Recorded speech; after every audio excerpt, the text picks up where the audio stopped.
You told someone, didn't you? They paid better than you. Hello and welcome to Games Radar's Rise of the Tomb Raider review. I'm Executive Editor Andy Hartup and I am joined by Justin Towell, who has reviewed the game. I have, hello. So Justin, the big question is, how big a step up is this? Like, is this a really big, this is a really different sequel to the one before, or is it just more of the same? Well, I don't want to start off on a low note, but it really is more of the same. In fact, I'd go so far as to say that it's pretty much a retread of the last game in terms of the way that it plays out, how you start off and where you end up. It feels very, very similar. Mm-hmm. But that's not a bad thing, because the last game is fantastic. So it is more of the same, but that's not a bad thing. Okay. Now, just sort of, I mean, how far, like, how much of it is to do with the evolution of Lara's character as opposed to just going in there and exploring tombs? I mean, is it more of a story this time round? Yeah, there's. I wouldn't say that her character develops that much, but she definitely becomes more confident in herself as she goes. So that, I suppose that's where the rise of the Tomb Raider comes from. She is becoming the Tomb Raider that we know. But the actual game is very much like a Hollywood blockbuster. There's a lot of story in there, a lot of story scenes, never too long that you get tired of them, and you can skip them all as well. But yeah, it's worth watching. I wouldn't say that the plot is anything absolutely remarkable, but it's well done and well acted. The voice acting is really good too, so it's enjoyable like that. Excellent. Now, in terms of how it actually plays, give us a brief overview of what you will actually spend your time doing in Rise of the Tomb Raider and whether or not that's any fun. Okay, from a fundamental point of view, controlling Lara is fantastic. She's incredible. All the different moves at your disposal, the way you can traverse the environment is fantastic. But the things that you actually do, a lot of the time, you're looking for artifacts, you're looking for coin caches. There are so many collectibles. It's like a Ubisoft game in that sense. Okay. Everywhere you go, you walk into a new area and you think, I'd better not go ahead, I better look left. And sure enough, there's something there. There's something everywhere.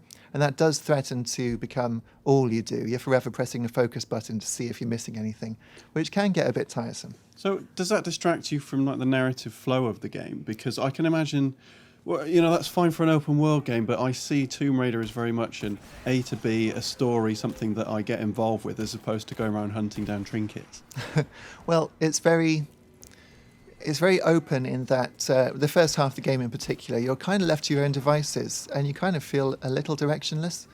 So you're left to find these things and piece out the story from all the little audio logs that you find scattered around.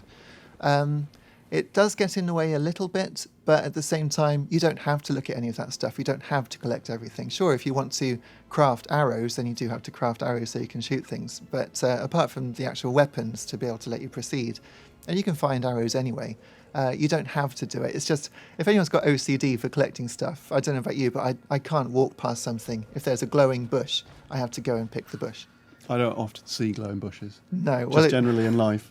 But tell us a little bit about the set pieces, because obviously Tomb Raider has very much borrowed a leaf out of Uncharted's book, which originally borrowed a leaf out of Tomb Raider's book. Tell us how epic are the set pieces? Are they impressive?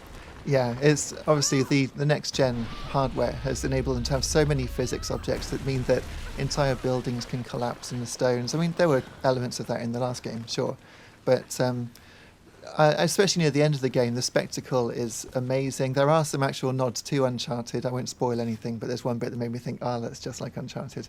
It knows what it's doing, and come the end of the game, it's amazing how many of these set pieces it gets in there.